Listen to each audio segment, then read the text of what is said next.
صلی اللہ علی النبی الکریم رب اشرح لی صدری ویسر لی امری واحلل عقدۃ من لسانی یفقہوا قولی۔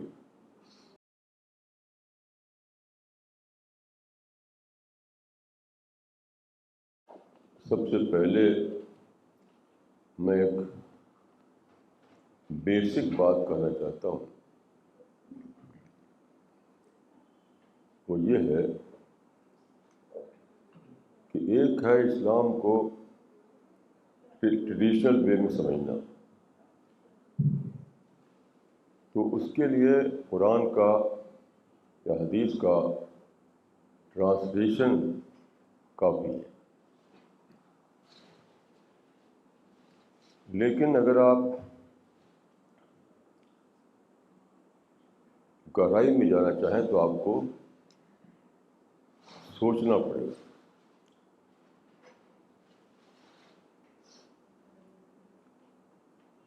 قرآن 1400 سال پہلے آیا تو اس زمانے کے جو لوگ تھے ان کا مائنڈ کو اس نے ایڈریس کیا، لیکن قرآن میں بتایا گیا ہے کہ وما ارسلنا برسول الا بلسان قومہ، ہر رسول اپنے زمانے کی لینگویج میں آتا ہے۔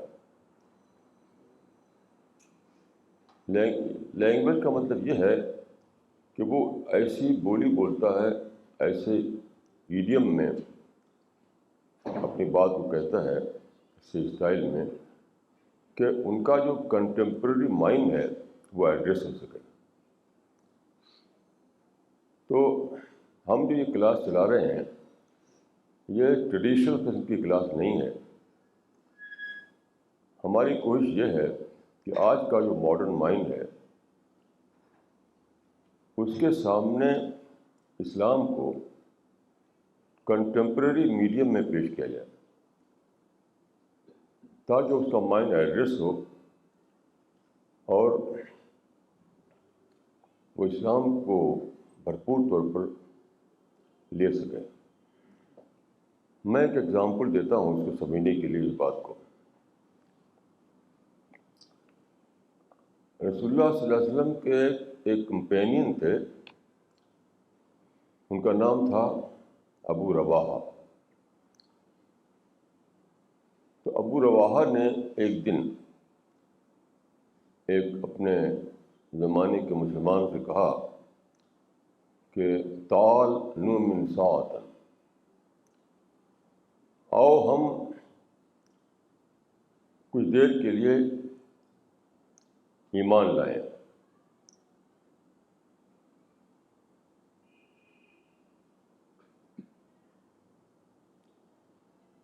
یہ بڑی انوکھی بات تھی۔ Let us believe for a moment.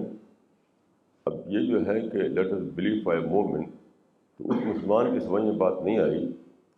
وہ رسول اللہ کے پاس گئے، انہوں نے کہا کہ ہم تو مومن ہیں، ہم تو اسلام میں آ چکے ہیں، تو ایک تھوڑی دیر کے لیے ایک مومن کے لیے تھوڑی دیر کے لیے ایمان کا کیا مطلب ہے؟ ایمان تو ہم کو مل چکا۔ تو رسول اللہ نے کہا کہ ابو رواحہ پر خدا رحم کرے، وہ ایک ایسے ایمان کو پسند کرتے ہیں جس سے اینجل بھی انوی کرتے ہیں،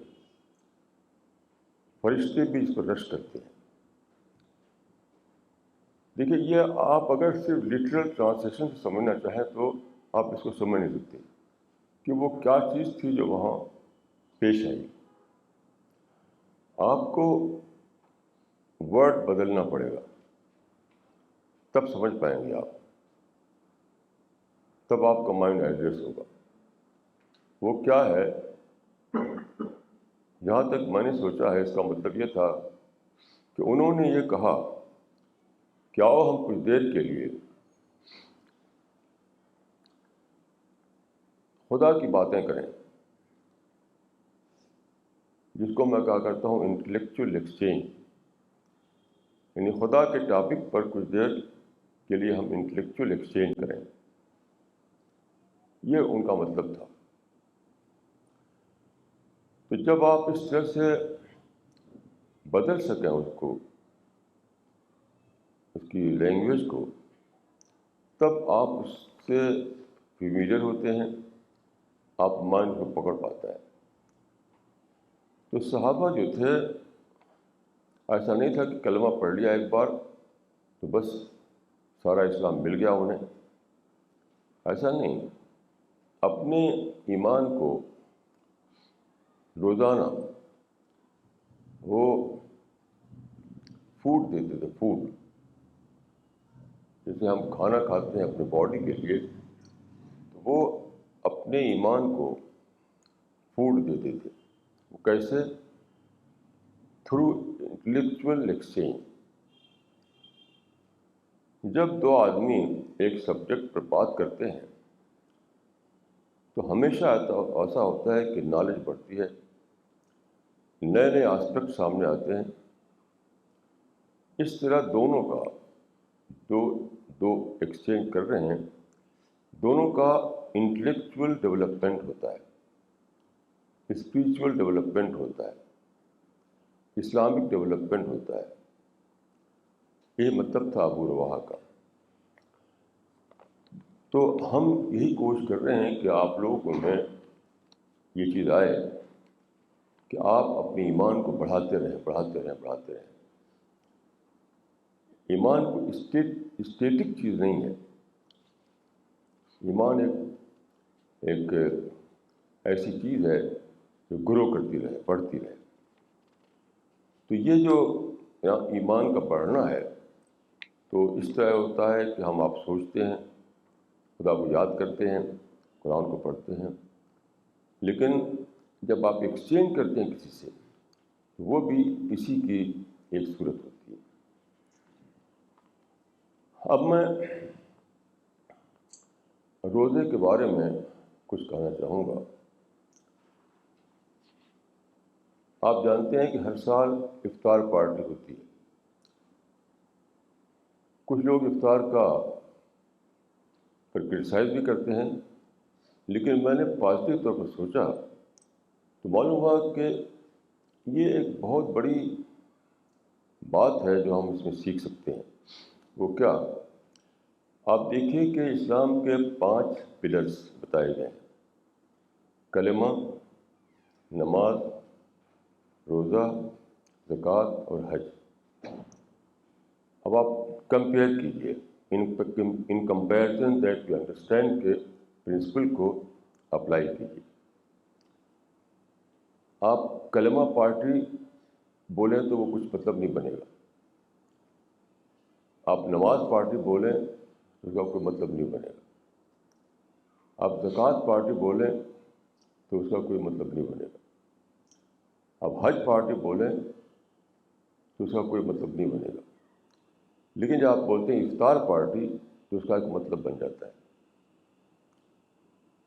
اس سے کیا ملا کہ روزے میں ایک ایسی چیز ہے جو بہت ہی اسپیشل ہے۔ روزہ آپ کے اور دوسروں کے درمیان ایک کامن گراؤنڈ پرووائڈ کرتا ہے۔ کامن گراؤنڈ یعنی کھانا پینا جو ہے سب لوگ کرتے ہیں، آپ بھی کرتے ہیں، ہر ایک کھاتا پیتا ہے، چاہے مسلم ہو یا نان مسلم ہو۔ تو روزے میں یہ جو ہے کھانا پینا، وہ ایک کامن گراؤنڈ بن جاتا ہے آپ کے اور دوسروں کے بیچ میں۔ یہ ایک صفت ہے روزے میں۔ تو میں سمجھتا ہوں کہ اس کا آپ بہت ہی اچھا استعمال کر سکتے ہیں۔ ابھی جو افطار پارٹی ہوتی ہے وہ تو دوسرے ڈھنگ کی ہے، وہ تو سوشل پارٹی یا پولیٹیکل پارٹی یا اور کیا پارٹی ہوتی ہے۔ لیکن اگر آپ ٹھیک ڈھنگ سے افطار پارٹی رکھیں تو افطار پارٹی ایک دعوی ورک بن جائے گی بہت ہی بیوٹیفل طریقے سے. افطار پارٹی اس طرح ہو کہ بہت ہی سمپل ہو، اس میں کوئی دھوم نہ کی گئی ہو، کیونکہ دعوی ورک کے ساتھ دھوم اکٹھا نہیں ہوتی. سمپلسٹی ضروری ہے دعوی ورک کے لیے. تو سادہ قسم کی افطار پارٹی ہو، اس میں کوئی نان ویج آئٹم نہ ہو، ویجیٹیرین ہو، کیونکہ جب دوسروں کو آپ بلائیں گے تو آپ کو نان ویج سے بچنا ہوگا. اور یہ ہے صوفی کلچر. آپ کسی بھی درگاہ میں جائیے، خانقاہ میں جائیے جہاں لنگر ہوتے ہیں صوفی لوگوں کے زمانے سے، تو صوفی لوگوں نے جو لنگر چلائے وہ ہمیشہ ویجیٹیرین لنگر ہوتے تھے. کیوں؟ وہ چاہتے تھے اس میں مسلمان اور نان مسلم دونوں آئیں. تو اگر آپ وہاں نان ویج چلائیں تو ظاہر ہے کہ وہ نہیں آئیں گے، یا آئیں گے تو ان کو برا لگے گا. تو افطار پارٹی کبھی بھی نان ویج آئٹم اس میں نہیں ہونا چاہیے. اور یہ بھی غلط ہے کہ دو جگہ دو ٹیبل بچھایا جائے، ایک مسلمانوں کے لیے ایک ہندوؤں کے لیے. یہ تو اور زیادہ برا ہے. کیوں؟ مسئلہ تو ہے انٹریکشن، اور آپ اس میں سپریٹ کر دیتے ہیں دونوں کو. ایسی افطار پارٹی جس میں دونوں کو الگ کر دیا گیا ہو وہ تو بالکل ایبسرڈ چیز ہے. افطار پارٹی کا مقصد ہونا چاہیے کہ ایک کامن گراؤنڈ کو لے کر مسلم اور نان مسلم دونوں انٹریکٹ کریں، یہ ہونا چاہیے. اور جب دو جگہ آپ کھلائیں گے تو آپ کہاں انٹریکشن ہوگا. اور ساتھ ساتھ یہ ہونا چاہیے کہ چھوٹے چھوٹے لیفلیٹ ہوں، وہاں آپ ان کو ڈسٹریبیوٹ کریں. اور آخر میں ایک بہت ہی سینئر کوئی آدمی پازیٹیو وے میں اسلام کی باتیں بتائے، بہت ہی پازیٹیو وے میں سینئر آدمی. تو اس طریقے سے اگر افطار پارٹی کی جائے تو میں کہوں گا کہ روزہ ہم کو ایک ایسی اپرچونیٹی دیتا ہے کہ ہم اپنی عبادت کو دعوی ورک میں کنورٹ کر سکیں. کتنی بڑی چیز ہے یہ. اب میں کچھ باتیں روزے کے بارے میں کہوں گا. آپ جانتے ہیں کہ روزہ کہاں سے شروع ہوتا ہے؟ چاند، نیو مون سے. شعبان کی آخری تاریخ کو لوگ آسمان میں دیکھتے ہیں کہ چاند ہو گیا کہ نہیں ہو گیا. تو جب چاند ہو جاتا ہے تو پرافٹ کا طریقہ یہ تھا، جب چاند دیکھتے تھے تو کچھ دعا پڑھتے تھے. مثلاً آپ نے کہا کہ اللہم احلہ علینا بالامن والامان والسلامۃ والاسلام. اے خدا، اس نئے چاند کو ہمارے لیے امن کا اور سلامتی کا چاند بنا دے. اس سے اندازہ کیجیے کہ آپ نئے چاند کو دیکھ کر پیس والے تھاٹ آپ کے مائنڈ میں آتے تھے. یہ بہت ہی امپورٹنٹ بات ہے کہ روزے کو آپ دیکھنا چاہتے تھے ایک پیسفل منتھ کے طور پر. ورنہ آپ دیکھیے کہ روزے کا پہلا دن شروع ہو رہا ہے، نیا چاند دکھائی دیتا ہے، تو یہ الفاظ کیوں بولے آپ کہ خدا اس چاند کو تو ہمارے لیے پیس کا چاند بنا دے. یعنی اس مہینے کو ہمارے لیے پیس کا مہینہ بنا دے. اس سے آپ دیکھ سکتے ہیں کہ پرافٹ کے سینے میں اسپرٹ کیا ہوتی تھی روزے کے شروع کے وقت. Peaceful spirit. تو میں سمجھتا ہوں کہ روزہ، سچا روزہ وہی ہے جس میں کہ پورا مہینہ پیسفل ایٹماسفیئر بنے، پیسفل ایٹماسفیئر بنے، لوگوں کے دلوں میں ایک دوسرے کی پیس آئے.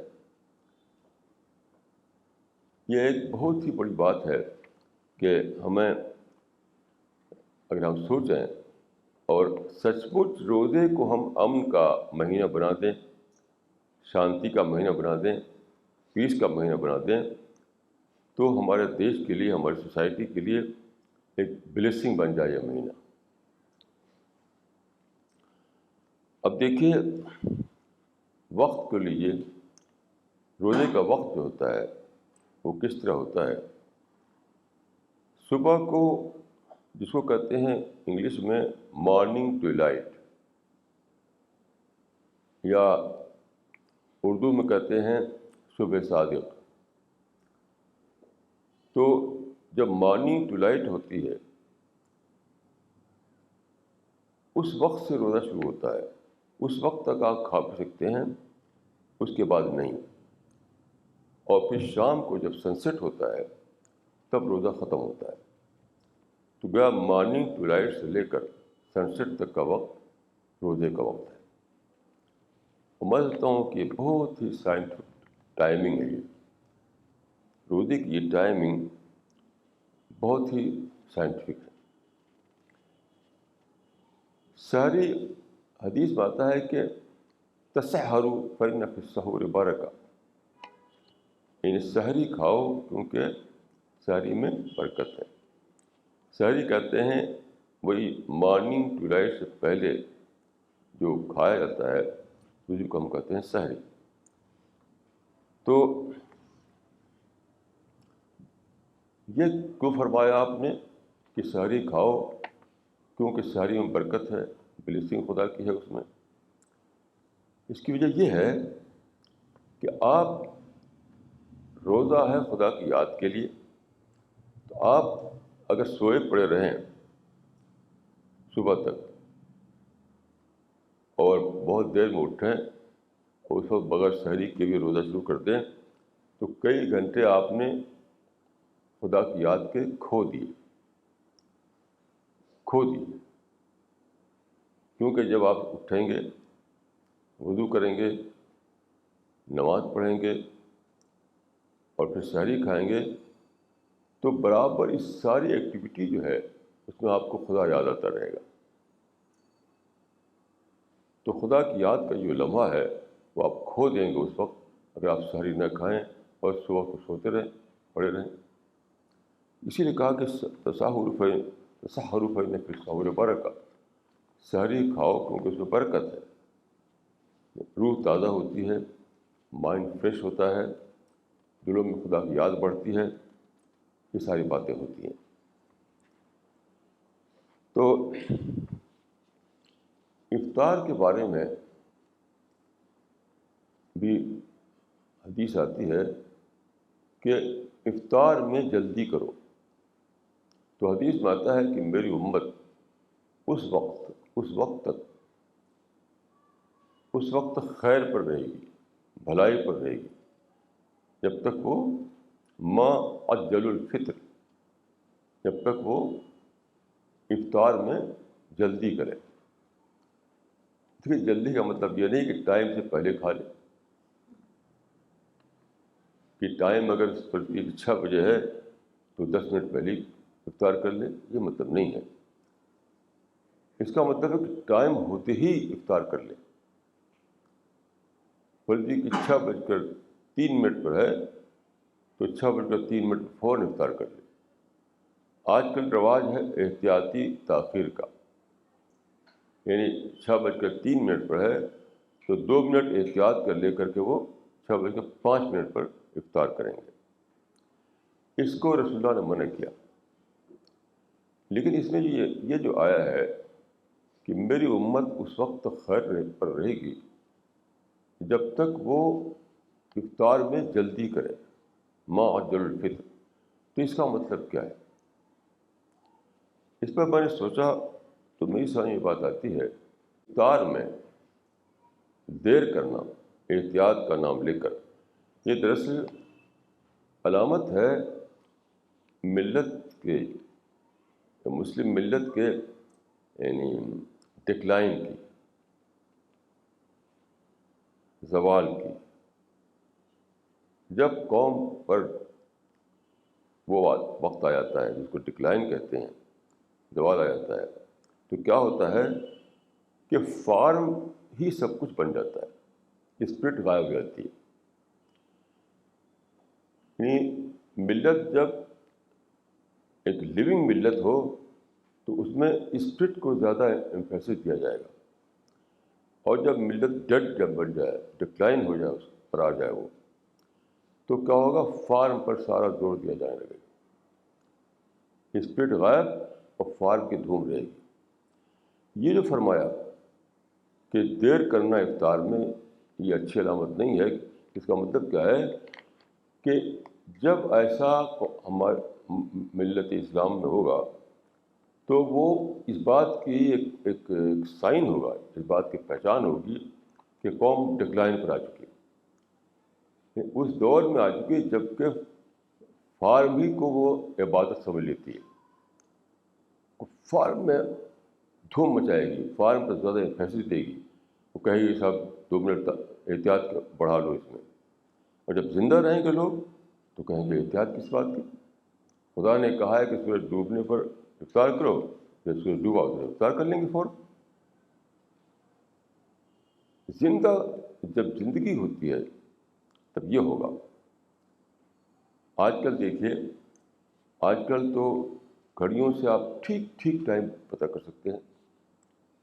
آپ جانتے ہیں کہ آبزرویٹری کے ذریعے سے واچ کیا جاتا ہے اسپیس کی باڈیز کو، سولر سسٹم کو، اور گرین وچ میں باقاعدہ اس کا بہت بڑا انتظام ہے. اس سے ہم کو ٹائم ملتا ہے، تو سیکنڈ ٹو سیکنڈ ٹائم ہمیں معلوم ہوتا رہتا ہے. ہم پتہ کر سکتے ہیں کہ آج کتنے بج کر کتنے منٹ کتنے سیکنڈ پہ سورج ڈوبے گا. سورج ڈوبنے کا مطلب کیا ہے؟ اس کا مطلب ہے کہ یہ جو زمین ہے، ارتھ، تو اس کے افق کے 8 درجہ جب نیچے سورج چلا جائے تو اسی کو کہتے ہیں ہم سورج ڈوبنا. اور 8 درجے سے اوپر رہے تو اس معنی کہ ابھی سورج ڈوبا نہیں. تو جب وہ وقت آ جائے تو ہم سن سیٹ کہتے ہیں، تو بس ادھر سن سیٹ ہوا، ادھر آپ افطار کر لیجیے. تو یہ بہت ہی میں سمجھتا ہوں کہ ایک بہت ہی اچھی علامت نہیں ہے کہ لوگ احتیاط کے نام پر دیر کر کے افطار کیا کریں، کیونکہ وہ اس بات کی پہچان ہے کہ لوگ اب فارم کے دور میں آ گئے ہیں، اسپرٹ کا دور ختم ہو گیا ہے. اب میں آپ کو یہ کہنا چاہوں گا کہ روزہ جو ہے آج کل ہم جس طرح رکھتے ہیں ایسی ہمیشہ سے نہیں تھا. آپ جانتے ہیں کہ رسول اللہ صلی اللہ علیہ وسلم مکہ میں پیغمبر بنائے گئے 610 عیسوی میں. تو اس وقت کیا تھا، اس وقت روزے کے کچھ دن مقرر نہیں تھے. شروع میں کسی نے 1 روزہ رکھ لیا، کسی نے 2-4 روزہ رکھ لیا، کچھ فکس نہیں تھا کتنا روزہ رکھنا ہے مکے کے شروع میں. اسی طرح چلتا رہا یہ سلسلہ 13 سال تک.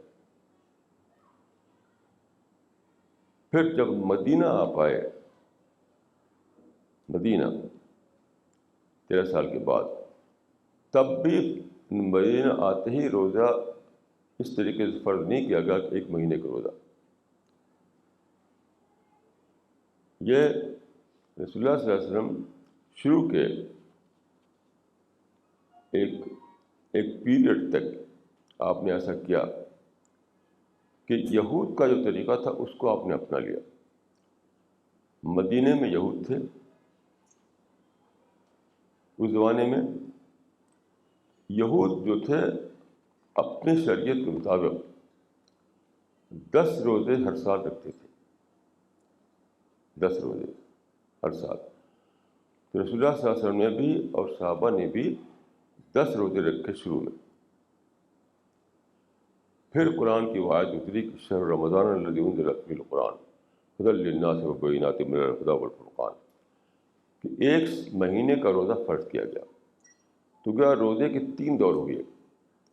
شروع میں کوئی تعداد متعین نہیں، بعد کو 10 دن کی تعداد متعین ہوئی، پھر بعد کو 30 دن کی تعداد متعین ہوئی. یہاں میں یہ کہنا چاہتا ہوں کہ یہ صرف اس کا مطلب یہ نہیں کہ صرف رسول اللہ کے زمانے میں ایسا تھا، آج بھی یہی کچھ ہے. اس کو اچھی طرح سمجھ لیجیے. جو لوگ سمجھتے ہیں کہ وہ سب پچھلا دور منسوخ ہو چکا ہے، بالکل غلط سمجھتے ہیں. وہ اسلام میں کوئی چیز کبھی منسوخ نہیں ہوتی، کینسل نہیں ہوتی، ایبروگیٹ نہیں ہوتی.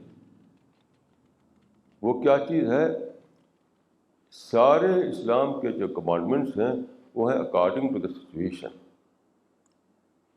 یعنی اگر دوبارہ وہ سچویشن کریٹ ہو جائے جو مکے میں تھی تو مکے والا روزہ آ جائے گا.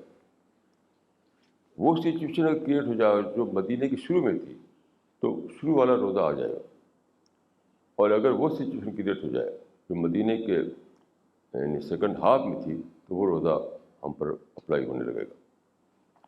تو یہ جو 3 پیریڈ ہیں روزے کے، تو وہ تینوں کے تینوں اکارڈنگ ٹو سچویشن ہے.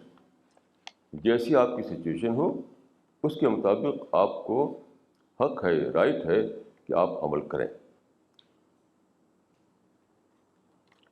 اب میں آپ کو ایک اور بات کہنا چاہوں گا. ایک حدیث ہے کہ لا یقولن احدکم صمت رمضان کلہ. یہ بہت ہی عجیب بات ہے، اس کو آپ غور سے سنیے. رسول اللہ نے فرمایا کہ تم میں سے کوئی شخص ہرگز ایسا نہ کرے کہ وہ یہ کہے کہ میں نے پورے رمضان کے روزے رکھے. بڑی سوچنے کی بات ہے. یہ صحیح حدیث ہے کہ آپ نے فرمایا کہ تم میں سے کوئی شخص ہرگز ایسا نہ کرے یہ کہے کہ میں نے تو رمضان کے سارے روزے رکھ لیے. اس کو سمجھنے کے لیے آپ تھوڑا سا اس میں آپ کو اضافہ کرنا پڑے گا.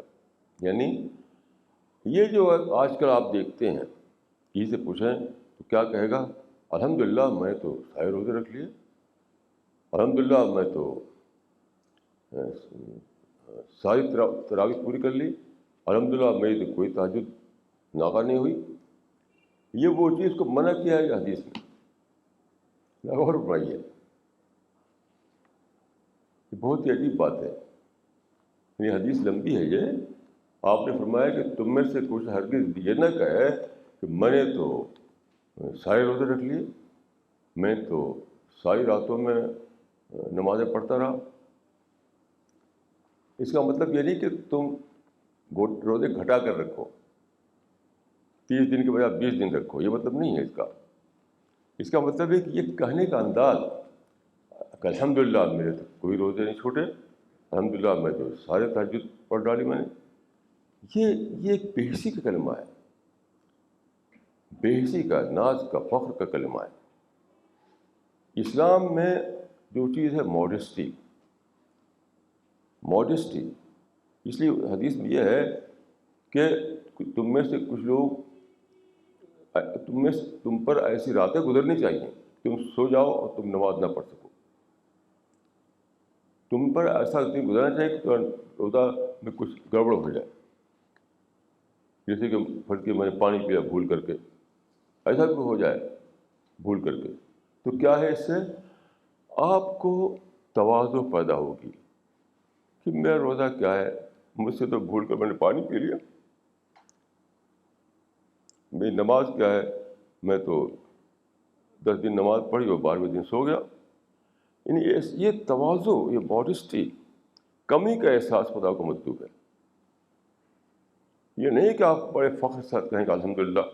آج کل الحمدللہ ایک کلچر بن گیا ہے، جہاں جائیے کچھ پوچھے کسی سے، الحمدللہ میں تو یہ ہو گیا، الحمدللہ میرا تو کاروبار ایسے چل رہا ہے، الحمدللہ میرے بیٹے تو ایسے ہیں. یقین کیجیے کہ یہ منافقت کا کلمہ ہے، منافقت کا. منافقت کا کلمہ ہے.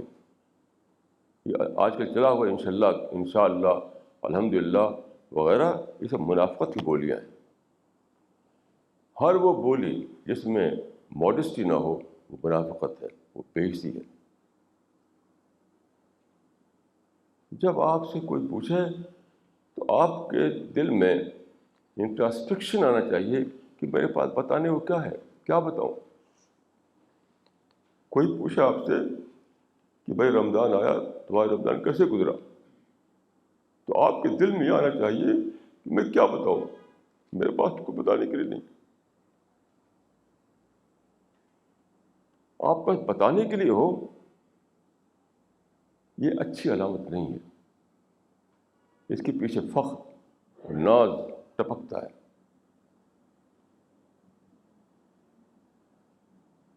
تو اس حدیث کا مطلب یہ ہے کہ آپ کے اندر تواضع کا احساس رہنا چاہیے.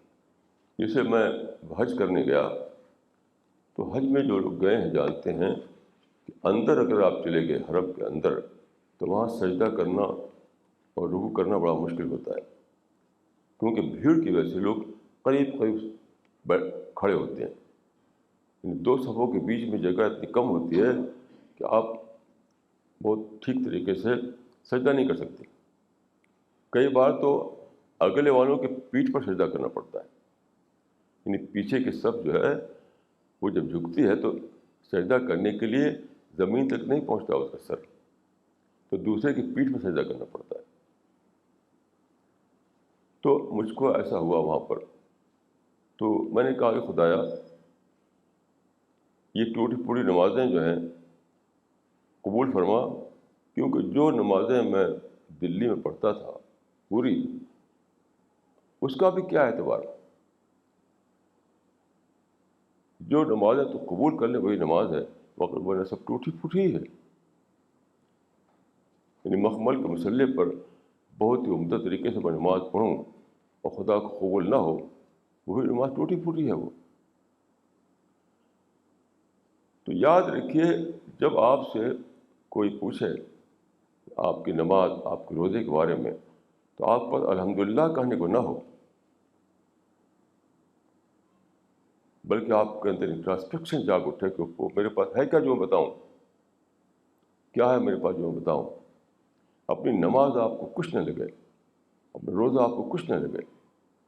یہ مطلب اس حدیث کا. آج کل دیکھیں یہ جو یعنی خود ساختہ خود سے سیلف اسٹائل جو جہاد چل رہا ہے ادھر ادھر، تو آپ اگر اخبار پڑھتے ہوں گے تو آپ کو ایک لفظ آتا ہوگا حرب رمضان. یہ بہت ہی جھوٹا لفظ ہے. دیکھیے ہوا کیا کہ رسول اللہ کے زمانے میں بیٹل آف بدر ہوئی، بدر کی لڑائی ہوئی. اس لڑائی میں رسول اللہ کو فتح ہوئی، رسول اللہ کی جیت ہوئی. آپ کے جو مخالف تھے وہ ہار گئے. تو یہ نادان لوگ یہ سمجھتے ہیں کہ رمضان میں لڑائی ہو تو اس میں جیت ہو جائے گی ہماری. تو کئی بار مسلمانوں نے رمضان میں لڑائی یہ سوچ کے چھیڑی کہ پھر تو جیت یقینی ہے، حالانکہ زبردست ہار ہوئی اور تباہی آئی. ایک بات سمجھ لیے کہ حرب رمضان کے کوئی معنی نہیں ہے، دفاع رمضان کے معنی ہیں. ایک ہے حرب رمضان، ایک ہے دفاع رمضان. یعنی اگر دوسرا فریق رمضان کے مہینے میں اٹیک کر دے تو آپ کو دفاع کے لیے نکلنا پڑے گا، ڈیفنس کے لیے نکلنا پڑے گا.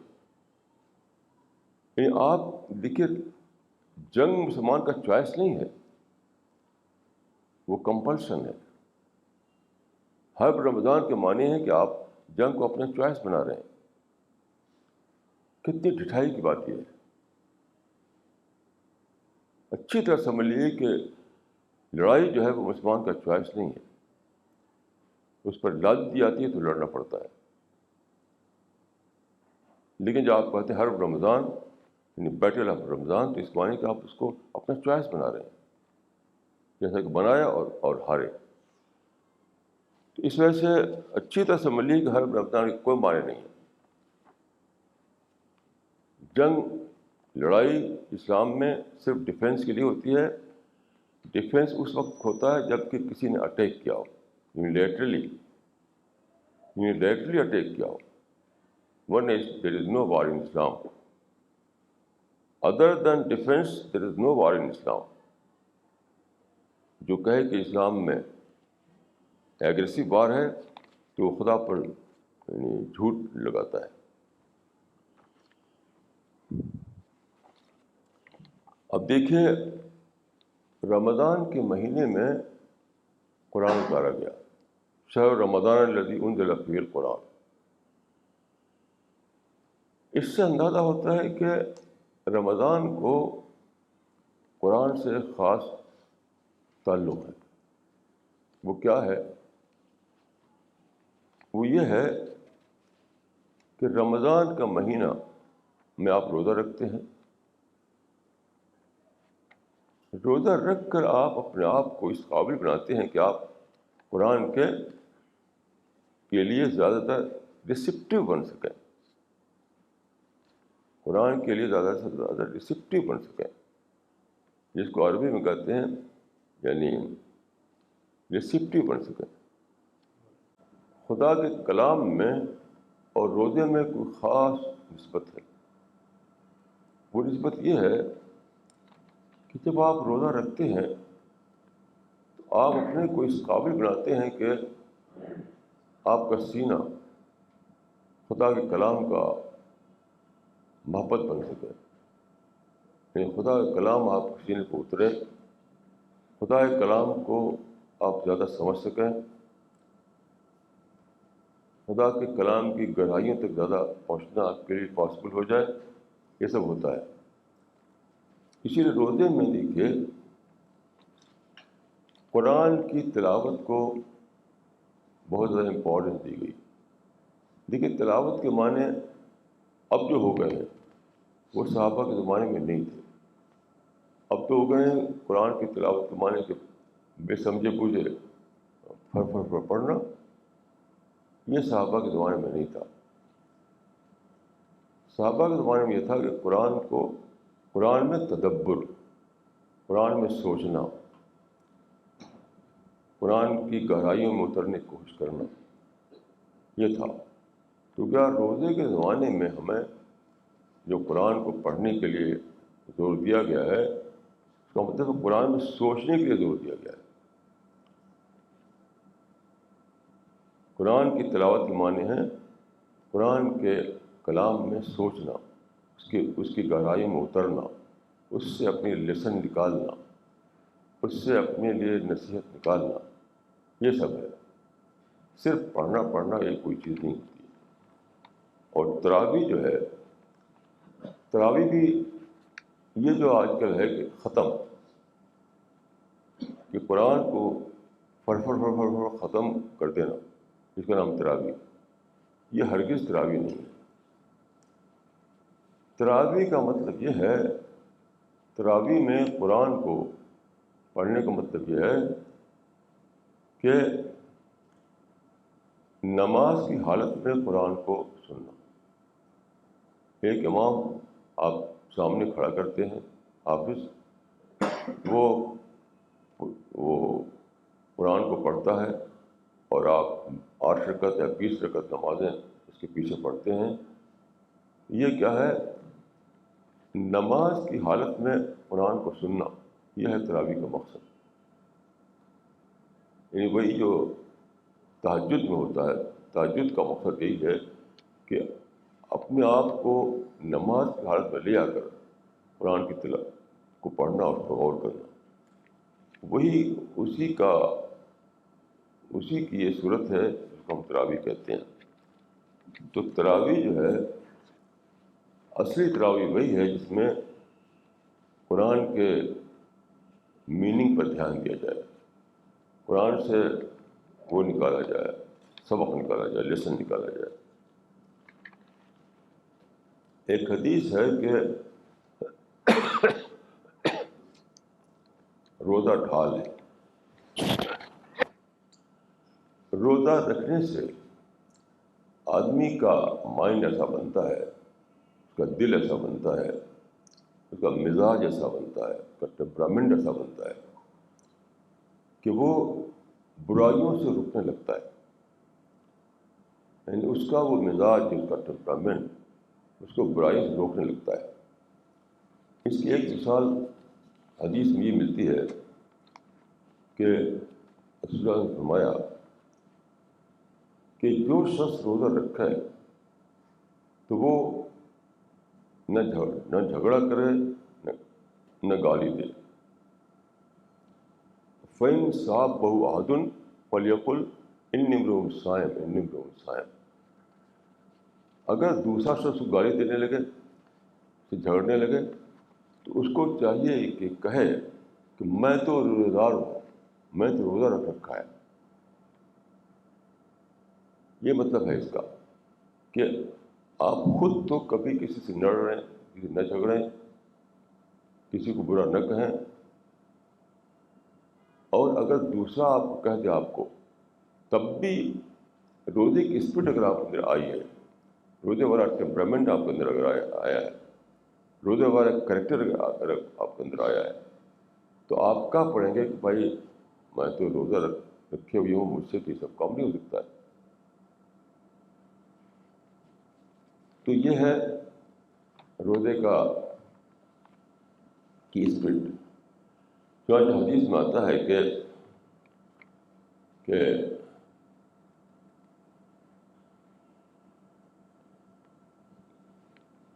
ایسے لوگ ہیں کہ وہ روزہ رکھتے ہیں لیکن ان کا حال یہ ہوتا ہے کہ لیس لہ من صیامہ الا الجوع والعطش، کہ ان کے روزے سے ان کو بھوک اور پیاس کے سوا کچھ نہیں ملتا.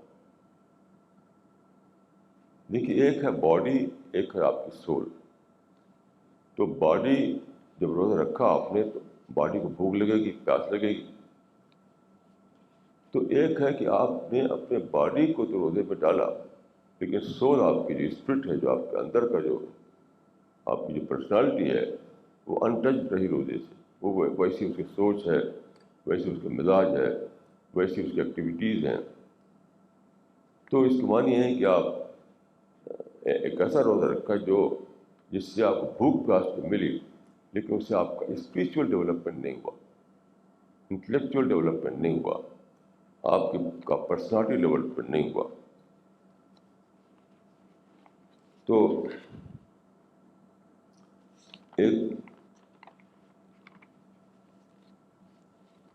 اب میں ایک ایسی بات کہنا چاہتا ہوں جو بہت زیادہ سوچنے کی ہے.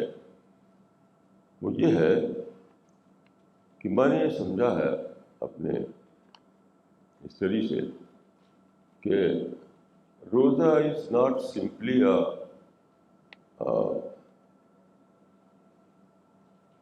Practice of hunger. روزہ is not simply a practice of hunger.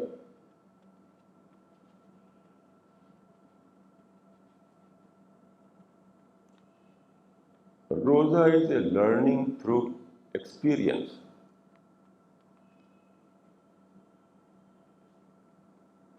روزہ is a learning through experience. یعنی آپ روزے میں آپ کو ایک ایکسپیرئنس لینا ہے، ایک تجربہ ملنا ہے، آپ کو ایکسپیرئنس مل رہا ہے، اسپریچول ایکسپیرئنس. اگر وہ نہیں ملے، کہ بھوک پیاس ملے، تو وہ روزہ نہیں ہوا. تو اس بات کو ایک حدیث سے بات واضح ہوتی ہے. ایک حدیث میں ہے، آپ جانتے ہیں کہ حدیث میں ایک وہ حدیث ہوتی ہے کہتے ہیں حدیث قدسی. حدیث قدسی وہ ہے جس میں کہ رسول اللہ صلی اللہ علیہ وسلم اس طرح کہتے ہیں کہ خدا نے فرمایا، یعنی خدا کی زبان سے ہوتی ہے وہ. ایسی ایک حدیث قدسی میں ہے کہ الا کلکم جائع، الا کلکم جائع الا من اطعمت فاستطعمونی اطعمکم. کہ سن لو، تم میں سے ہر شخص بھوکا ہے اس کا ٹرانسلیشن یہ ہے اس حدیث کا کہ اللہ تعالیٰ فرماتے ہیں کہ سن لو کہ تم میں سے ہر شخص بھوکا ہے ایکسپٹ وہ جس کو میں کھلاؤں، تو مجھ سے کھانا مانگو اور میں تم کو کھانا دوں گا۔ یہ حدیث بہت زیادہ سوچنے کی ہے۔ میں سمجھتا ہوں کہ روزہ اسی حدیث کا تجربہ ہے، اسی حدیث کا ایک ایکسپیرئنس ہے۔ وہ کیسے؟ آپ نے دن کو روزہ رکھا اور بھوک پیاس سے آپ دو چار ہوئے، لیکن روزے سے میری مراد وہ روزہ نہیں ہے جو دلی میں اکثر جس کا رواج ہے کہ اتنا کھاتے ہیں سحری کے وقت کہ شام تک بھوک ہی نہ لگے، بلکہ یہ فخر سے کہتے ہیں کہ میں تو اس طرح روزہ رکھا، میں نے بھوک ہی نہیں لگی۔ یہ فخر کی بات نہیں ہے، یہ سحری آپ کو مختصر کرنا چاہیے تاکہ بھوک لگے۔ خوب دھوم سے سحری کرنا، بلکہ یہ سوچ کر کے کرتے ہیں لوگ کہ خوب کھا لو تاکہ بھوک نہ لگے۔ بھائی بھوک تو لگنا چاہیے، سحری تھوڑی سی کھائی جاتی ہے تو بھوک لگنا چاہیے۔ کیوں؟ بھوک کا تجربہ ہونا چاہیے آپ کو۔ دیکھیے عام حالات میں انسان کو صبح شام کھاتا رہتا ہے، بھوک کا ورڈ اس کی ڈکشنری میں تو ہوتا ہے، اس کے تجربے میں نہیں ہوتا، اس کے تجربے میں نہیں ہوتا۔ اس کی جو یعنی ویکیبلری ہے اس میں تو بھوک کا اور ہنگر کا ورڈ ہوتا ہے، لیکن اس کے ایکسپیرئنس میں اس کا ایکسپیرئنس نہیں ہوتا، جانتا نہیں کہ ہے کیا بھوک۔ تو روزہ رکھ کر آپ کو بھوک کا ایکسپیرئنس کرایا گیا، دن پر آپ کو یہ ایکسپیرئنس ہوا بھوک کیا چیز ہے۔ اب شام کے وقت میں کیا ہوا؟ آپ کو کھانا دیا گیا۔ تو اس وقت حدیث میں آتا ہے کہ یہ دعا پڑھی آپ نے کہ اللہم لک صمت وعلی رزقک افطرت، اللہم لک صمت وعلی رزقک افطرت، یعنی اس کا مطلب یہ ہوئی، وہی حدیث والی بات آ گئی کہ تم میں ایسا شخص بھوکا ہے سوائے تمہیں کھانا کھلاؤں۔ تو کیا دن کو آپ نے اپنے اس کا تجربہ کیا کہ انسان جو ہے اس کو بھوک پیاس لگتی ہے، بھوک پیاس کا پھر تجربہ ہوتا ہے۔ اور شام کو جو آپ نے کھانا کھایا، افطار کیا اور یہ کہا کہ وہ اعلیٰ رزق کا افطر، تو گویا کہ خدا نے آپ کو رزق بھیجا، دسترخوان بھیجا، اور شکر کر کے اس کو آپ کھا رہے ہیں۔ تو دن میں آپ نے تجربہ کیا حدیث کے اس حصے کا کلکم جائے، اور شام کو تجربے کا آپ اس حصے کا کہ الا من اطعم کو۔ اسی کو میں کہہ رہا ہوں کہ روزہ ایک تجربہ ہے، روزہ صرف بھوک نہیں ہے۔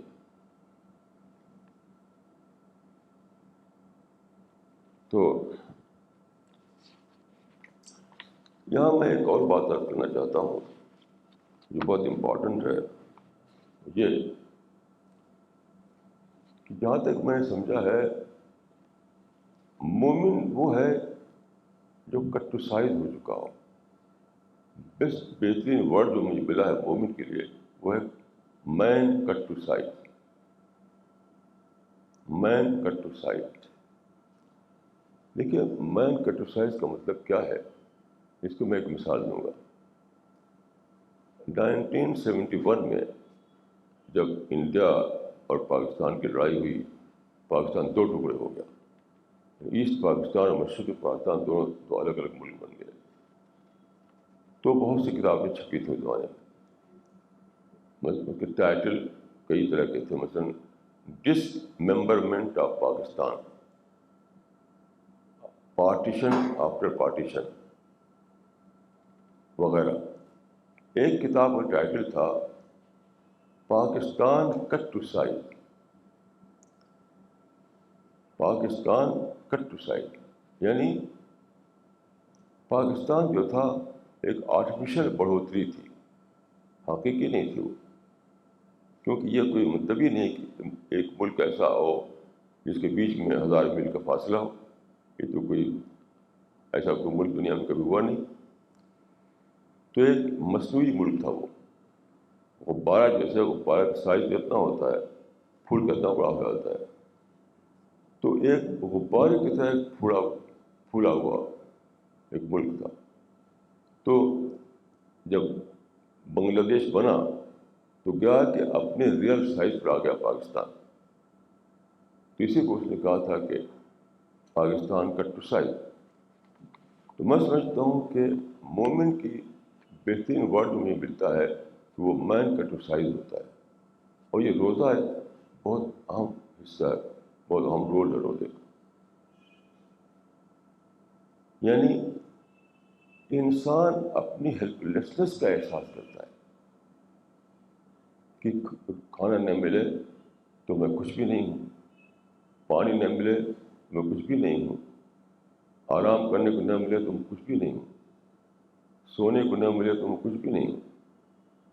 ہم جو ایک انسان کے روپ میں چلتے پھرتے ہیں اور کام کرتے ہیں, کب جب ہمیں کھانا ملتا رہے, پانی ملتا رہے, آرام کرتے رہے, ہم نیند ہم کو آئے, رات کو سوئیں ہم, یہ سب رمضان میں سب گڑبڑ ہو جاتا ہے, سارا معاملہ بکھر جاتا ہے.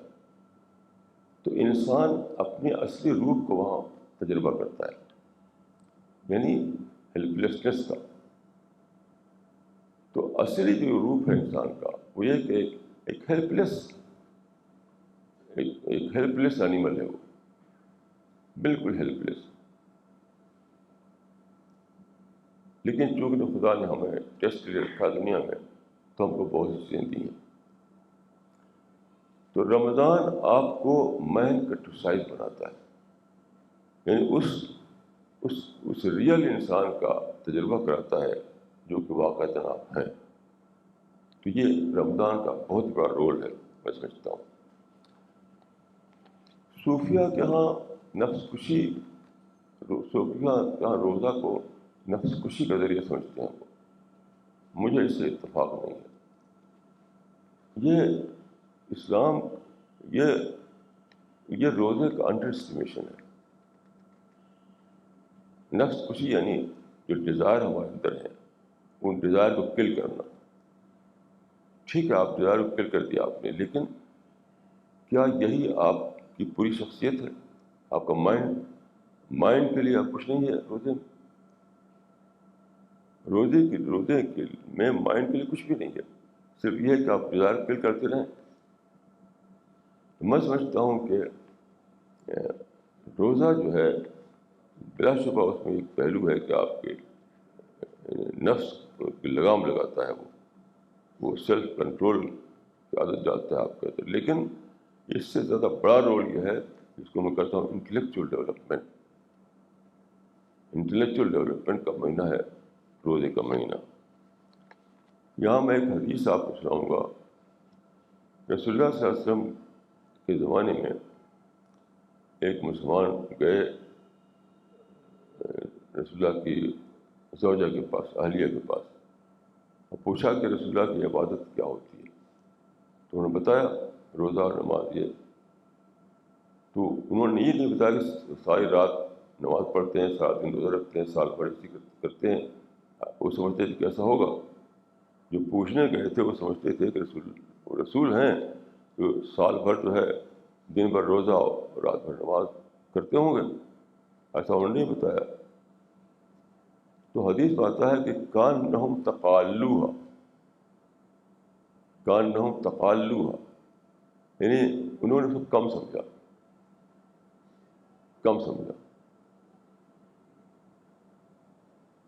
تو یہ اس پر میں نے غور کیا کہ کم کو سمجھا کیونکہ وہ فزیکل ایکٹیویٹیز کو عبادت سمجھتے تھے. وہ ان نماز کے رکعتوں کو, قرآن کے ختم کرنے کو اور اس قسم کی چیزوں کو, جو فزیکل ایکٹیویٹیز جو ہیں وہ ان کے اندر اسی کو عبادت سمجھتے تھے.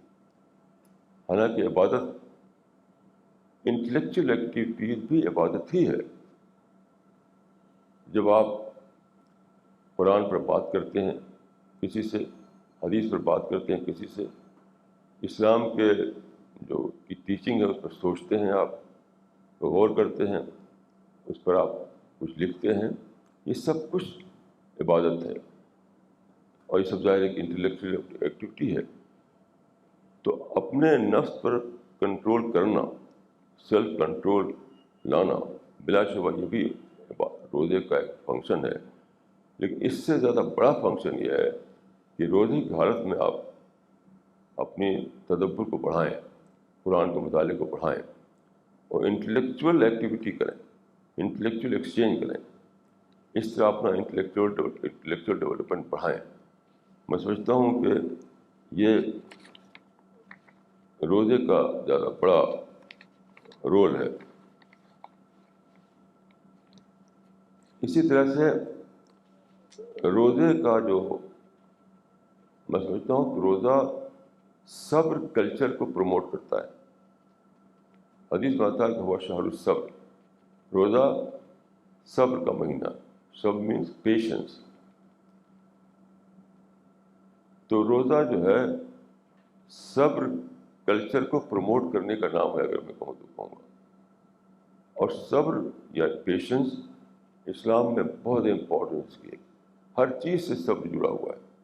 اگر آپ دعویٰ ورک کرنا چاہیں، کوئی الٹی سیدھی بولے گا تو آپ کو وہاں صبر کرنا پڑے گا، دعویٰ پروسیس رک جائے گا، دعوت کا پروسیس رک جائے گا۔ کوئی بھی آپ دین کا کام کرنا چاہیں تو طرح طرح کے لوگ ملیں گے، تو وہ لوگ آپ کو پرووک بھی کر سکتے ہیں، ایسی بات کہہ سکتے ہیں کہ آپ کو ہیٹ پیدا ہو جائے، آپ کا اینگر پیدا ہو جائے، تو وہاں آپ کو صبر کرنا پڑے گا، پیشنس سے کام لینا پڑے گا، ورنہ وہ سارا پروسیس رک جائے گا۔ تو یہ جو روزے میں کھانے پر صبر، پینے پر صبر، ڈیزائر پر صبر، یہ صبر کلچر کو پروموٹ کرنا ہے۔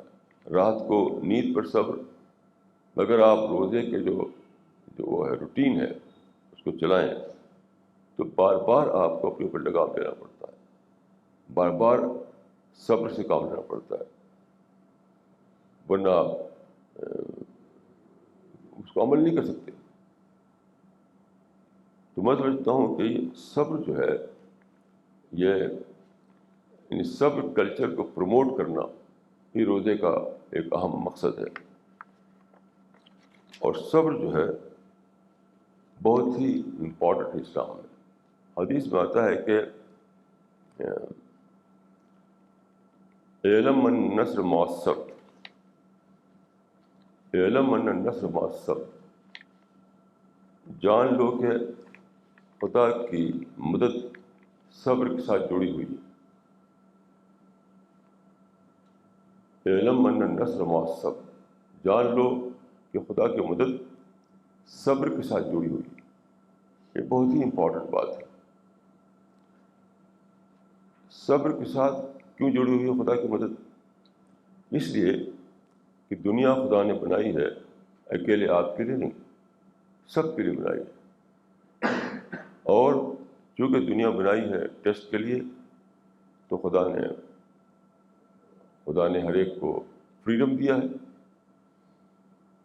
جب خدا نے سب کو فریڈم دیا ہے تو ظاہر ایک آدمی اپنی فریڈم کو استعمال کرے گا۔ آپ یہ نہیں کہہ سکتے اس کو کہ تو اپنی فریڈم کو مس یوز نہ کرو۔ جب خدا نے فریڈم دے رکھی ہے تو وہ مس یوز کرے گا، مس یوز کرنے کی بھی فریڈم اسے ملی ہوئی ہے، یعنی اس کو مس یوز کرنے کی فریڈم ملی ہوئی ہے۔ تو اگر آپ ایک دعویٰ ورک کرتے ہیں، کوئی دینی کام کرتے ہیں، اور دوسرا آدمی اپنی ملی ہوئی فریڈم کو مس یوز کر کے آپ کو پریشان کرتا ہے، آپ کو رکاوٹیں ڈالتا ہے، تو اگر آپ پروٹیسٹ کریں، آپ کمپلین کریں، آپ غصہ ہوں، آپ لڑائی چھیڑ دیں، آپ جہاد پر کھڑے ہو جائیں، اس کے معنی کیا ہوئی ہے؟ اس کے معنی کہ آپ خدا کی اسکیم سے لڑنے جا رہے ہیں۔ اس کو یاد رکھیے، یہ خدا کی اسکیم سے لڑنا ہے کہ جب دوسرا آدمی اب فریڈم کو مس یوز کرے تو آپ کی گردن کاٹنے کے لیے دوڑیں گے، اس کو گن مارنے کے لیے دوڑیں۔ جب خدا نے اس کو فریڈم دی ہے تو اس کو مس یوز کرے گا، اس کی بھی فریڈم اس کو ملی ہوئی ہے۔ اسی لیے پیشنس کی ضرورت ہے، یعنی لوگوں کے خدا کی دی ہوئی آزادی کو جب لوگ مس یوز کریں اور آپ کو پریشانی میں ڈالیں، تو وہاں آپ کو یہ سوچنا چاہیے کہ خدا کی دی ہوئی فریڈم ہی کو وہ مس یوز کر رہا ہے، یعنی خدا کے کریشن پلان کے مطابق یہ اس پیش آ رہا ہے۔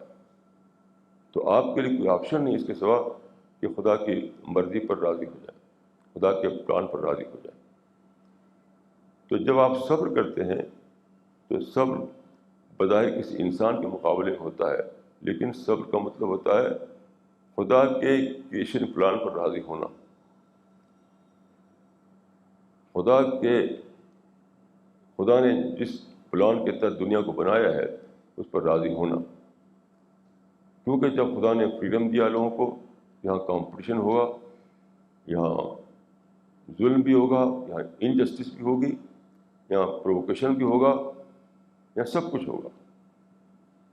تو آپ کو رائٹ نہیں ہے، آپ کو حق نہیں ہے کہ آپ شور کریں، کمپلین کریں، پروٹیسٹ کریں۔ کیوں؟ وہ جائے گا کس کے خلاف؟ خدا کے خلاف جائے گا۔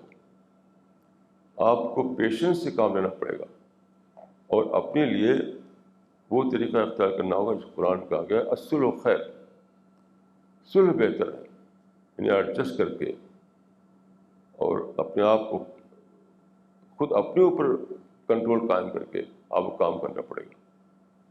جیسا کہ رسول اللہ صلی اللہ علیہ وسلم نے ان کو ہر قسم کی پریشانی ڈالی گئی ان کے اوپر، لیکن آپ نے صبر کرتے ہوئے اپنی دعوتی کام کو جاری رکھا۔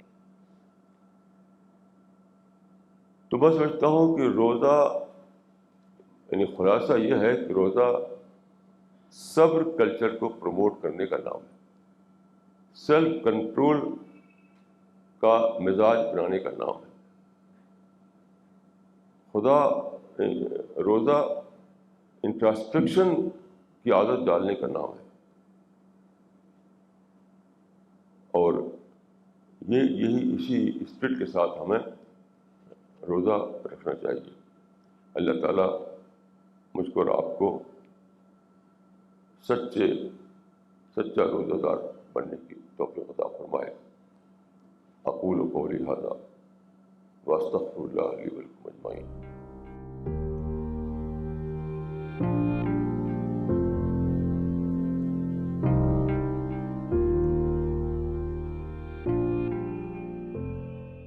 مولانا، میرا سوال یہ ہے کہ پیغمبر اسلام کے وقت میں جب قرآن کا ریسیٹیشن ہوتا تھا اور کمپینینس اس کو سنتے تھے، چونکہ ان کی لینگویج جو ہے عربک تھی جس میں قرآن لکھی ہوئی ہے، تو ان کو اس میں سوچنے میں، سمجھنے میں، اس کی گہرائی کو اترنے میں بہت آسانی ہوتی تھی۔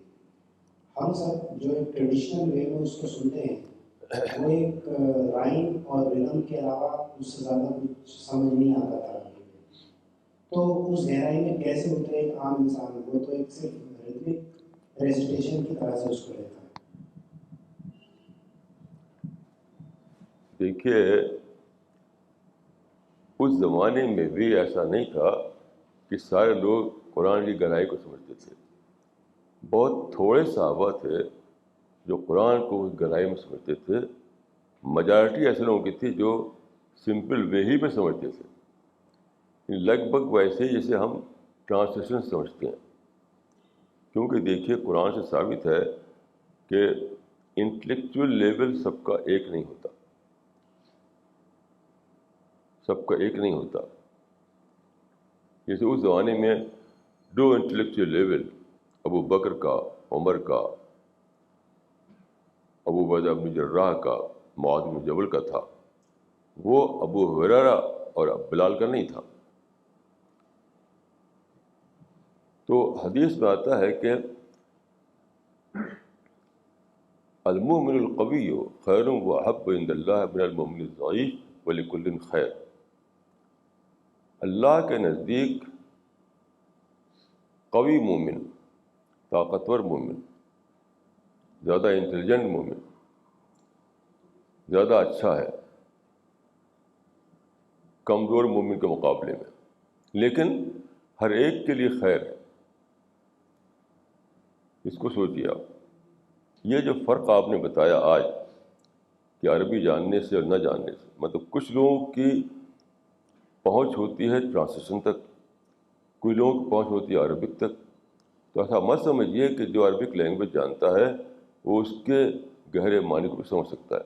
آج بھی نہیں سمجھ پاتے لوگ، اس وقت بھی نہیں سمجھتے تھے لوگ.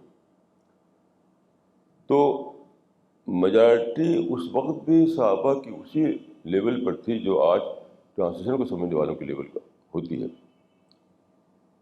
تو یاد رکھیے اچھی طریقے سے، قرآن کو سمجھنا صرف پڑھنے سے نہیں ہوتا. کتنی زیادہ اچھی عربی آپ جانتے ہوں، یہ مت سمجھیے کہ سارا قرآن آپ سمجھ جائیں گے. قرآن کو سمجھنا ہوتا ہے دعا کے ذریعے.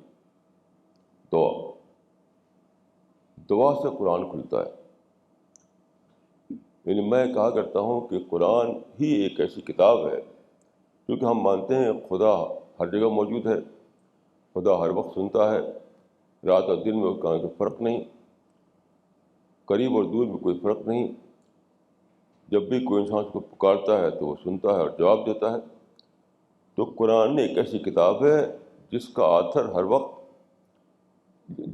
قرآن ہی ایک ایسی کتاب ہے جس کے آتھر سے ہر وقت آپ کنسلٹ کر سکتے ہیں.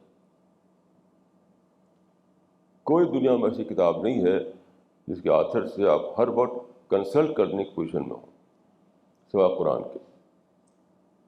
چنانچہ دیکھیے ایک بہت بڑے عالم تھے ابن تیمیہ. ابن تیمیہ جو تھے، ظاہر کہ عربی بہت اچھی جانتے تھے وہ، لیکن قرآن میں جگہ جگہ اٹکتا تھا ان کا ذہن. تو وہ کیا کرتے تھے کہ چل جاتے تھے کسی جنگل میں، وضو کیا، 2 رکعت نماز پڑھی، سجدے میں گر گئے اور کہتے تھے یا معلم ابراہیم علمنی، یا معلم ابراہیم علمنی، اے ابراہیم پیغمبر کو بتانے والے مجھے بھی بتا دے.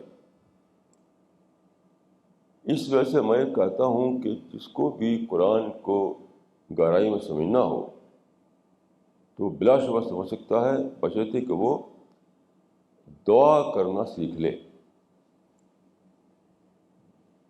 یعنی قرآن کے آتھر سے کنسلٹ کرنا سیکھ لے. یہی ایک ہی شرط ہے سب سے بڑی قرآن کو سمجھنے کی. I want to ask, how do you get intellectual development during Ramadan that you're talking about? One is understanding Quran, any other way? دیکھیے انٹلیکچوئل ڈیولپمنٹ جو ہے سال بھر ہوتا ہے، کسی ایک مہینے میں نہیں ہوتا. لیکن رمضان میں کچھ زیادہ ہمیں اپرچونیٹی ملتی ہے. اس طرح کہ اور دنوں میں ہم کھانا چھوڑتے نہیں، پانی چھوڑتے نہیں، اپنی خواہشیں چھوڑتے نہیں. تو ہمارے اندر ہماری اسپریچولیٹی اتنا جاگتی نہیں. اسپریچولیٹی جو ہے یا ریسیپٹیوٹی اتنا جاگتی نہیں. لیکن رمضان میں جب ہم یہ سب کرتے ہیں تو ہماری ریسیپٹیوٹی جاگتی ہے، ہماری اسپریچولیٹی جاگتی ہے. تو زیادہ بہتر طور پر ہم قرآن کو سمجھ پاتے ہیں. میں اپنے واقعہ عرض کرتا ہوں. اس سال مجھے ایک ایسی بات سمجھ میں آئی جو 50 برس سمجھ میں نہیں آئی تھی، وہ اسی رمضان کے مہینے میں. سورہ یوسف میں نہیں، وہ سورہ فتح میں ایک آیت ہے فعلم ما لم تعلم. 50 برس سے میں سمجھا نہیں تھا اس مطلب عالم ما لم تعلم. یعنی اس کا ترجمہ تو یہ ہے کہ خدا نے وہ جانا جو تم نے نہیں جانا. جو حدیبیہ ایگریمنٹ ہوا تھا اس وقت آپ جانتے ہیں کہ خدا نے رسول اللہ کو ڈائریکشن دیا اور یونیلیٹرل کنڈیشن پر وہ ایگریمنٹ کیا گیا. یعنی آپ کے جو مخالف گروپ تھا، جو کہتا گیا وہ آپ مانتے چلے گئے، حالانکہ وہ یونیلیٹرل کنڈیشنز تھی سب. تو اس موقع پہ آتا ہے کہ عالم ما لم تعلم. تو میں مدرسے کی پڑھائی سے لے کر آج تک سمجھا نہیں تھا اس کا مطلب کیا ہے کہ خدا نے وہ جانا جو تم نے نہیں جانا. اسی رمضان کے مہینے میں مجھے کھلا کہ اس کا مطلب یہ ہے کہ ایک تھا معاملے کا فیس ویلو پر جاننا، جو اس وقت جو تھا معاملہ مسلمانوں اور ان کے مخالفوں کے بیچ میں جو چل رہی تھی بات چیت، تو ایک تھا معاملے کو فیس ویلو پر دیکھنا، ایک ہے معاملے کو زیادہ گہرائی میں دیکھنا. تو تم معاملے کو فیس ویلو پر لے کر کے سوچ رہے تھے کہ یہ تو بزدلی کی صلح ہے، یہ تو پستی کی صلح ہے، یہ تو دب کا صلح کرنا ہے. یہ ہے فیس ویلو پر لے کر جو سوچتے تھے ان کی یہ سوچ تھی. تو خدا نے کہا کہ جو گہرائی میں جو بات تھی جس کو لے کر کے صلح کرائی گئی، وہاں سے کہ یعنی دیکھنے میں تو دب کا صلح ہو رہی ہے، لیکن صرف 2 سال کے اندر اس سے وکٹری نکل رہی ہے. صرف 2 سال کے اندر وہ دب کر جو ایگریمنٹ کیا جا رہا تھا دب کر کے وہ 2 سال کے اندر کنورٹ ہونے والا تھا وکٹری میں. تو فیس ویلو پر تو یعنی دبنا تھا، لیکن اندر کیا تھی؟ وکٹری تھی. وہ یہ علم عالم تعلم. اس سے میں نے اب غور کیا کہ میں بوڑھا ہو گیا تب میری سمجھ میں آئی کہ مسلمانوں کے سبق دیا گیا اس میں کہ چیزوں کو فیس ویلو پر لے کر نہ رائے بناؤ، گہرائی میں جا کر دیکھو باتوں کو. آدمی سوچتا ہے. تو اب مجھ پر رمضان میں یہ بات کھل گئی. قرآن کی گہرائی کو جاننے کے لیے انسان کو صحیح طریقے سے دعا کرنی چاہیے یا پھر he should be able to consult with the author. So how does one learn to do the right way of dua? دیکھیے دعا کیا ہے. میں آپ کو ایک سچا قصہ بتاتا ہوں، آپ کو بالکل سچا. یہ قصہ ہے رامپور کا. میں رامپور میں 3 سال رہا ہوں. تو رامپور میں ایک اسکول ٹیچر تھے، شاید آپ مر چکے ہوں. وہ اسکول ٹیچر کی آپ جانتے ہیں کہ سیلری بہت تھوڑی ہوتی ہے، اور کئی بچے تھے ان کے. تو ان کے ایک بچے نے ان سے کہا کہ مجھے بائسکل چاہیے. تو باپ نے کوئی جواب نہیں دیا، سن کر ایسے ٹال دیا.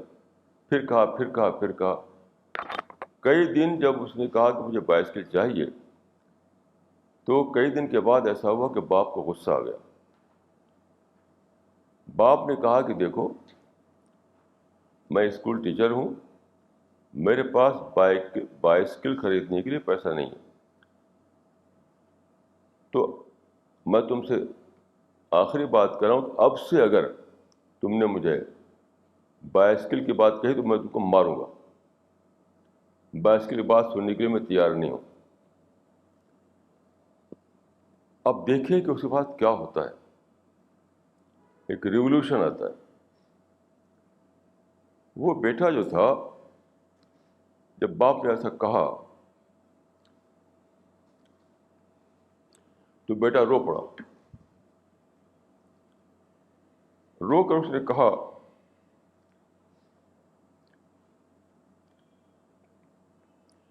آپ ہی تو ہمارے باپ ہیں، آپ سے نہ کہیں تو کس سے کہیں.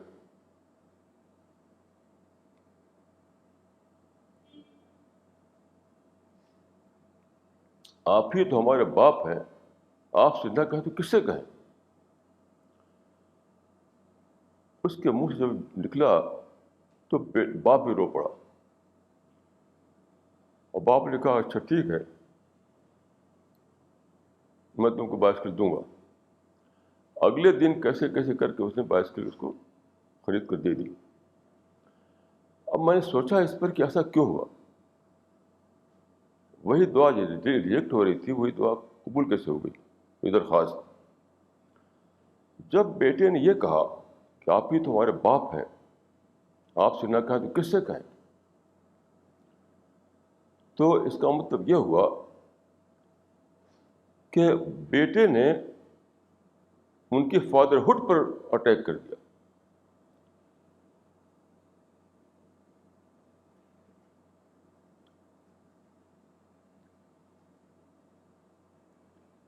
یعنی اس نے محسوس کیا اس آدمی نے کہ میری فادرہڈ ڈاؤٹفل ہو رہی ہے. مجھے باپ کا جو باپ کی حیثیت جو میں کرنا چاہیے وہ نہیں کر پا رہا ہوں. تو جب اس کی فادرہڈ اس کو لگنے لگا کہ کوئی فادرہڈ ہی ڈاؤٹفل ہو گئی ہے, تو اپنی فادرہڈ کو اسٹیبلش کرنے کے لیے اس کا سمجھا کہ میری فرض ہے کہ میں اس کو لا کر دوں. جتنا بڑا پرابلم بیٹے کا تھا اتنی بڑا پرابلم اب باپ کا بن گیا. یہ ہے دعا کہ بندہ خدا سے دعا دیکھے. یہ نہیں لاؤڈ اسپیکر پر جو دعائیں ہوتی ہیں آج کل وہ تو مذاق ہے. لاؤڈ اسپیکر جو دعائیں ہوتی ہیں وہ تو مذاق ہے. دعا بندے اور خدا کے بیچ کا معاملہ ہے, دو کے بیچ کا, ایک بندہ ہے خدا. لاؤڈ اسپیکر کی جو دعائیں ہوتی ہیں نا وہ تو ریڈیکولس. تو وہ دعا وہ ہے جس میں بندہ اس ایکسٹینٹ تک جا سکے کہ خدا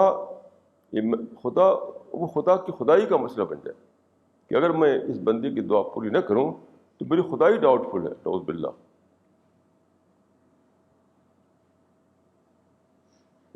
جتنا بڑا مسئلہ بندے کے لیے تھا اتنی بڑا مسئلہ خدا کے لیے بن جائے. اگر کوئی آدمی ایسا دعا کر سکے تو مجھے ذرا بھی شبہ نہیں کہ اس کی دعا قبول ہو کر رہے گی.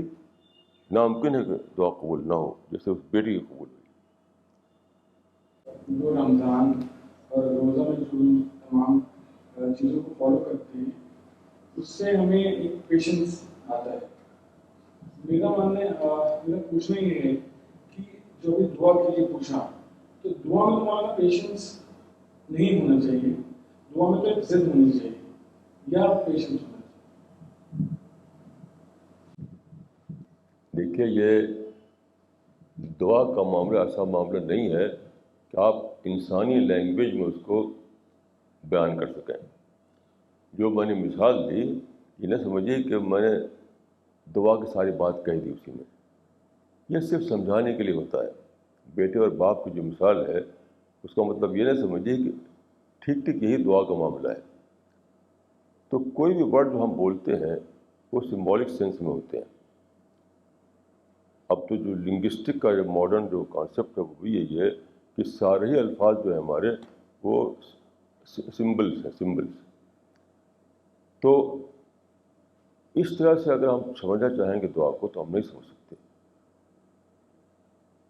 بس دعا یہی ہے کہ آپ دعا کرنا سیکھ لیجیے اپنے آپ ہی. دعا کوئی آپ کو بتا نہیں سکتا کہ دعا کیا ہے. جب آپ اس میں مشغول کریں گے اپنے آپ کو تو خود آپ کو خدا کی طرح انسپریشن ہوگا, وہ انسپریشن آپ کو بتا دے گا کہ دعا کیا ہے. Prophet lasted for 23 years. I just want to know which phase of the prophethood did Roza start and how did it start? Basically, what part of the prophethood did the Roza start? You understood me? کیا کہا انہوں نے؟ یہ کہہ رہے ہیں that prophethood 23 years کے لیے prophethood prophethood. اچھا سمجھ گیا. اچھا ہم سمجھ گیا. ہمیں ہسٹری بتا دیجیے کہ کیسے لائی میں سمجھ گیا.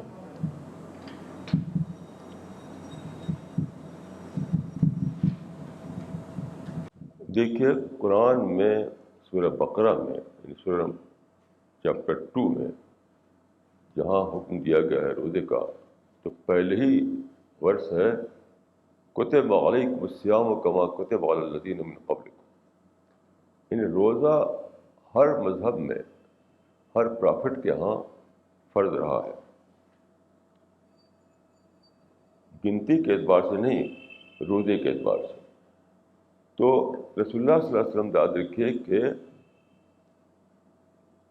یعنی وہ کوئی غیر مسلم نہیں تھے. وہ پرافٹ سے پہلے تب بھی وہ مسلم تھے. کیوں؟ حضرت ابراہیم جو پرافٹ ہوئے ہیں وہاں پر مکہ میں ان کو فالو کرنے والے تھے وہ. He was followers of prophet Abraham. تو پرافٹ ابراہم کے زمانے میں روزہ تھا، اور جیسے سب نبیوں کا تھا، تو نبی بننے سے پہلے ہی وہ روزہ رکھا کرتے تھے.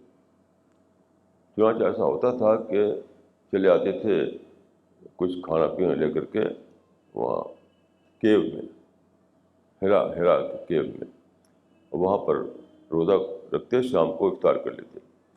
تو روزہ ایک ایسی چیز ہے جو ہر پرافٹ کے زمانے میں رہی ہے. تو اس لحاظ سے روزہ پرافٹ جو تھے رسول اللہ، پرافٹ بننے سے پہلے بھی روزہ رکھتے تھے وہ، لیکن کوئی گنتی نہیں ہوا کرتی اس کی. اچھا جب پرافٹ ہو گئے تب بھی اسی کنٹینیوشن میں آپ روزہ رکھتے رہے، لیکن کوئی گنتی نہیں تھی ان کی. تو 13 سال بلا گنتی کے روزہ ہوا کرتا تھا. کچھ لوگ کہتے ہیں کہ 3 دن کے روزے ہوتے تھے، لیکن یہ کوئی پروف اس کا نہیں ہے.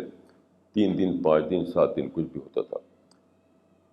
لیکن مدینہ جب آئے ہیں تو شروع میں 10 دن کے روزے ہوئے، وہ یہود کو لے کر ہوئے تھے. پھر جب قرآن میں یہ آیت اتری تو اس میں 1 مہینہ کا روزہ فرض کر دیا گیا. یہ ہے اس کی شارٹ ہسٹری. رمضان کی سب سے بڑی اور برکت کی چیز رمضان میں یہ ہے کہ انسان قرآن شریف کو سمجھ کر کے پڑھے. جو صرف عربی کے ترجمہ یا عربی میں قرآن شریف کو پڑھنے سے تو سمجھ میں نہیں آتا.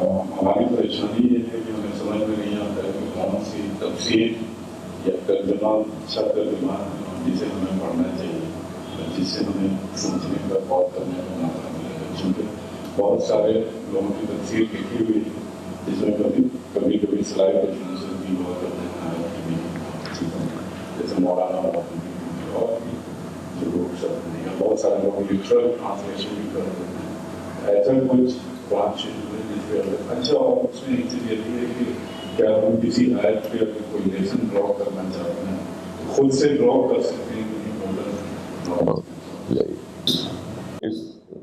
اس کے بارے میں 2 باتیں کہنا ہے. پہلی یہ ہے کہ اکثر لوگ یہ سوال کیا کرتے ہیں کہ صاحب اتنا ڈفرینسز ہیں، اتنا اختلاف ہے، تو کیسے سمجھا کہ اسلام کیا ہے. اکثر یہ لوگ یہ باتیں کرتے ہیں. دیکھیں یہ بات سمجھ لیے کہ جو ڈفرینسز ہیں یا جو اختلاف ہیں وہ خدا چاہتا ہے کیسے ہی ہو. یہ مت سمجھیے کہ وہ کوئی ایول ہے. کیوں؟ جس کو ایجوکیشن میتھڈ میں کہا جاتا ہے ڈسکوری میتھڈ. ایجوکیشن میں ایک ٹرم ہے ڈسکوری میتھڈ. وہ کیا ہے؟ جس کو کہتے ہیں جگسا پزل. وہی چیز ہوتی ہے. یعنی اونٹ کو آپ نے 10 ٹکڑے میں بنایا، لکڑی کی اونٹ بنایا آپ نے لکڑی کا، اور 10 ٹکڑے میں کاٹ دیا اور اس کو بکھیر دیا. اب چھوٹے بچے سے آپ کہتے ہیں اونٹ کی صورت رکھی اس کے سامنے، دیکھو یہ ہے اونٹ اور یہ ہے اس کے ٹکڑے، تو اس کو جوڑ کر کے اونٹ بناؤ.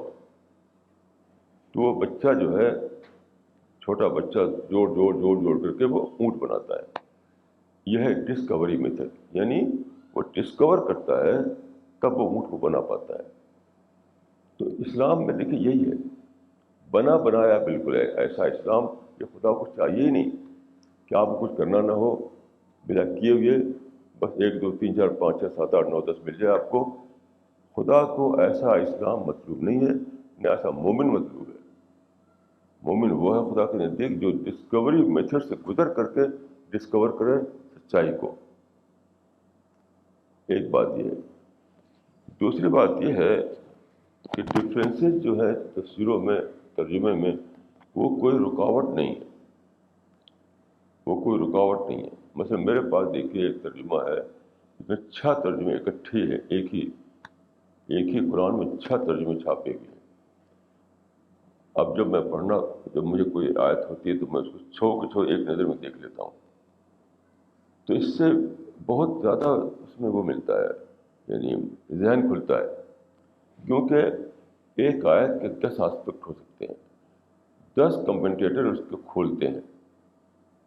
تو آپ جب 10 آسپیکٹ آپ کے سامنے آئیں گے تو مائنڈ زیادہ کھلے گا آپ کا. آپ کو یہ چوائس ہے کہ ان میں سے کسی ایک آسپیکٹ کو لے لیں، آپ غلطی پر نہیں رہیں گے. لیکن جب 10 آسپیکٹ ہوں اور سوچیں آپ اس میں ایک آسپیکٹ کو لیں تو آپ کو وہ خوشی ملتی ہے جو ڈسکوری کے وقت ہوتی ہے. اگر آپ نے کبھی کوئی چیز ڈسکور کی ہے تو آپ جانتے ہوں گے ڈسکوری کتنی بڑی چیز ہے. اگر دنیا سے ڈسکوری نہ ہو تو سب بڑی لذت اٹھ جائے دنیا سے. آپ یقین کہ یہ بریانی اور یہ سب لوگ جس میں لوگ ٹوٹتے ہیں کھانے کے لیے وہ کوئی لذیذ چیزیں نہیں.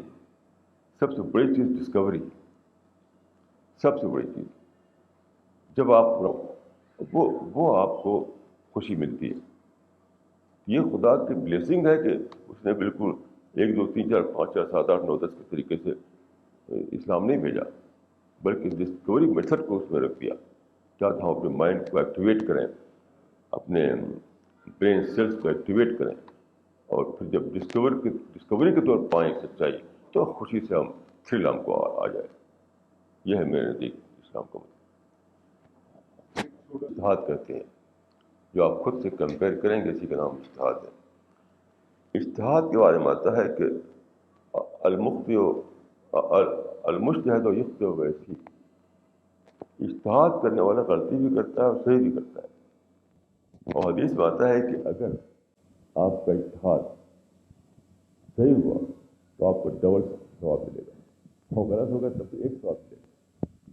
تو کافی کوشش، اگر آدمی دیکھے اصل چیز گڈ انٹینشن، اگر آپ کے اندر بیڈ انٹینشن نہ ہو کہ خواہ آپ نکالنے ہیں قرآن میں 3 ہی وقت کی نماز ہے، مائنڈ میں رکھ لیا آپ رکھ کر کے آپ یہ تو اس کا تو کوئی ثواب نہیں ہے.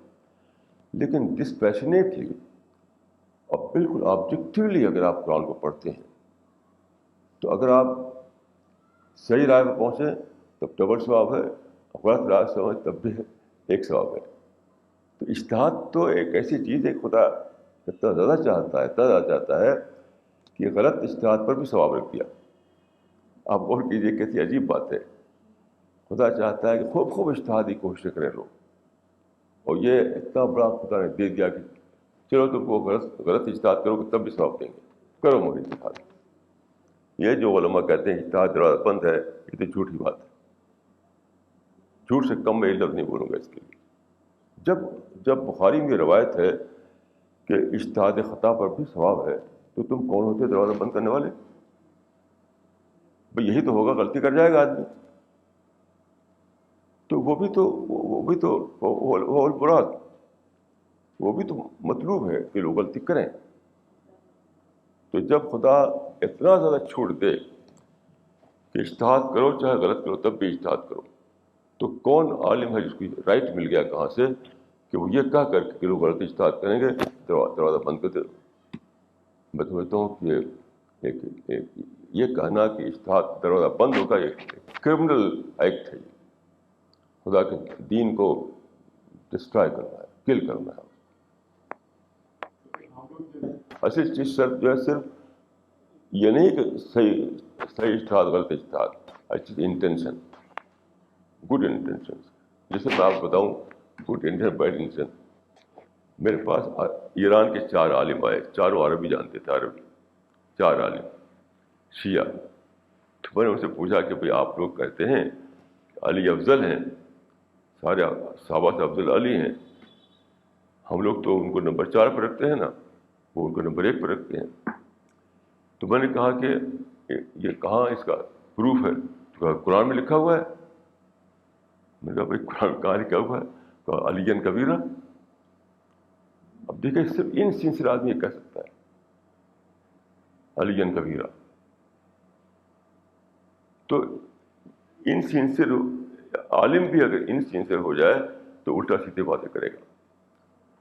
تو اصل چیز ہے سنسیریٹی، باقی کوئی دوسری شرط نہیں.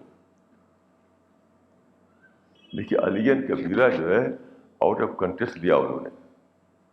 وہ اصل میں خدا کے لیے، خدا علی ہے اور کبیر ہے، دونوں باتیں خدا کے لیے ہیں. علی مانے بلند، کبیر مانے بڑا. خدا بلند ہے اور بڑا ہے، تو انہوں نے اس کو کاٹ دیا. علی جو تھا خدا کے صفت کے لیے تھا، وہ علی کو نام بنا دیا، ناؤن بنا دیا. وہ ناؤن نہیں تھا، وہ ایک خدا اور کبیر ہے. تو ایک سملرٹی کو لے کر کے علی کو ناؤن بنا دیا، یعنی حضرت علی کا نام بنا دیا. حالانکہ آیت میں وہ تھا کہ خدا جو ہے وہ علی و کبیر ہے، بڑا ہے اور اونچا ہے. وہ مشہور مثل ہے کہ آپ سوئے ہوئے کو جگا سکتے ہیں، جگتے ہوئے کو جگا نہیں سکتے. ان سے آدمی کے لیے کوئی آرگومنٹ کام نہیں کرتا. انہوں نے کہہ دیا یہ اختلاف تو ہوتا ہی ہے، یہ اختلاف کی بات ہے، یہ اختلاف کی بات تھوڑی ہے.